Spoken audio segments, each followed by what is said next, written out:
Welcome to the deep dive. Today, we're really getting into the ending of Naruto, a series so many of you know inside and out. But we're aiming to look past just, the victory celebrations. Our mission here is to unpack some of the commentary that maybe gets overlooked. Things like trauma, legacy, breaking cycles. That's pretty deep. Yeah, definitely. We've got some great textual analysis to work with We today. do. It looks really sharp. And, while the ending does bring peace and Naruto finally becomes Hokage, which is huge. Lifelong dream. Exactly. But if you look closer, there are these fascinating undercurrents. The key idea seems to be that the ending pushes for, systemic change as the real basis for peace. Okay. Even if maybe the individual characters don't all get that perfect healed ending. Right. Okay. So let's start with maybe the biggest theme of the whole series, that Yeah. cycle of hatred. Oh, yeah. It wasn't just simple good versus evil, was it? It was about how pain, how resentment just gets passed down and down, fueling all that conflict. Generation after generation. So the massive question is, did the ending actually manage to, well, break that cycle, truly? That's the million-dollar question, isn't it? And I think looking at the final Naruto and Sasuke fight is super revealing, especially when you put it side by side with Hashirama and Madara at the Valley of the End. Ah, the parallel, right? Yeah. I mean, both times it's these incredibly close friends, basically brothers, with totally opposing worldviews clashing. But the key difference, Naruto doesn't kill Sasuke. exactly, he Yeah. absolutely refuses. It's not about destruction. It's a conscious choice to stop that chain of violence that just defined their world for so long. Yeah, that feels fundamental. And it wasn't just Naruto, right? You have to look at Sasuke, too. Oh, absolutely. Sasuke's path is crucial. Unlike so many Uchiha before him who got consumed by hate, by revenge, Sasuke eventually chooses something else. Atonement, taking responsibility. He chooses penance over perpetuating more violence, which is a massive shift for him and for the Uchiha legacy, really. Yeah. So if you look bigger picture, that peaceful Konoha we see at the start of Boruto, that feels like evidence, doesn't it? At least initially. It does offer that initial snapshot, yeah. Yeah. A prosperous, calm village. Now, obviously, we know new threats pop up later in Boruto, but For a time. for a time, yeah. The groundwork Naruto's generation laid did create this period of, unprecedented peace.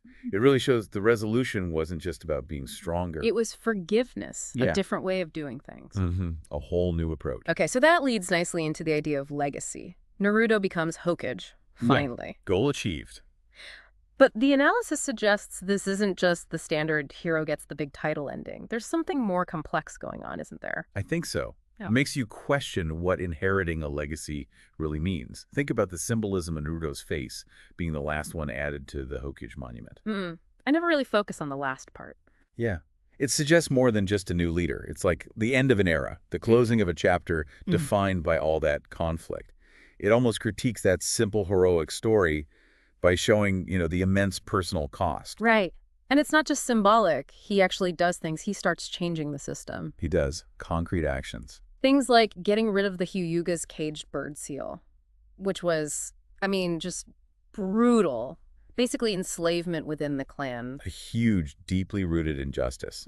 Abolishing that shows a real commitment to fixing broken structures. And ending the use of child soldiers thinking about Nagato's story and so many others. Tragic. Yeah. He's trying to prevent those kinds of tragedies from repeating and reforming the whole shinobi system more broadly. It feels like a very deliberate effort to build something different. It really does. And you even see echoes of this in the next generation, right? With Boruto initially rejecting the headband. Yeah, that symbol of tradition of belonging. His rejection, even if temporary, kind of signals that this new generation isn't automatically tied down by the past in the same way. They have a chance to define things differently. So it really hammers home that it's not just about Naruto reaching the top spot. It's about him actively trying to create a genuinely new shinobi world, something separate from the old world that arguably ended when Kaguya was defeated. But, and this is where the analysis gets really interesting, even with all that positive change, that peace, there's a strong argument for this underlying layer of tragedy, especially around trauma. Okay, yeah. Let's unpack that because it sounds contradictory. Happy ending, but tragedy. Well, think about Naruto himself. He gets the dream job, he has friends, family, but the analysis points out this continued sense of maybe isolation, the crushing weight of being Hokage. Like he's overworked, disconnected sometimes. Almost like Hiruzen, in a way. who couldn't prevent disaster despite his title. Exactly. There's that potential peril. And then look at Sasuke. His redemption. It Yeah. involves a lifetime of exile, essentially, Yeah. constant penance. Living in the shadows, paying for his past. It's very Itachi-like, isn't it? Very Itachi-like. That self-imposed isolation, carrying immense burdens alone for the sake of the village or the world. Yeah. It makes you ask, what was the personal cost for them, even if their actions led to peace?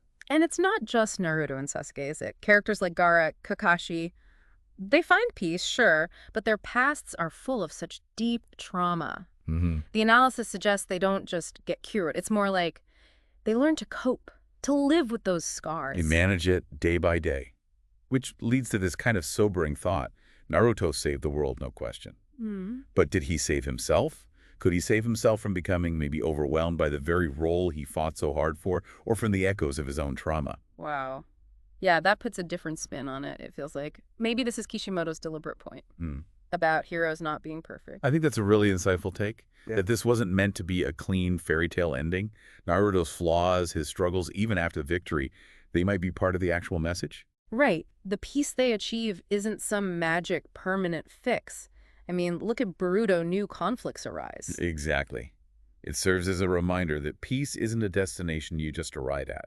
It needs constant work, constant vigilance. The past leaves marks. So the idea is that Naruto's generation, they basically paid the price, right? They went through immense suffering to build something better. That seems to be a core theme. They bore the brunt of it to give the next generation a better starting point, even if that future isn't perfect either. So maybe the lesson isn't about achieving total victory forever. Maybe not. Maybe it's more about the process, the continuous effort, the trying to make things better, even if you know it's messy and maybe never fully finished. Okay, so when you boil it all down, the ending's real significance isn't just Naruto alone. It's that he fundamentally changed the world he inherited, the Yeah. systems, the ideas. Right. Even with all the imperfections, the lingering trauma, the cost, the world is different because of him and his generation. He reshaped it. Which brings us to a final thought, really, for you listening.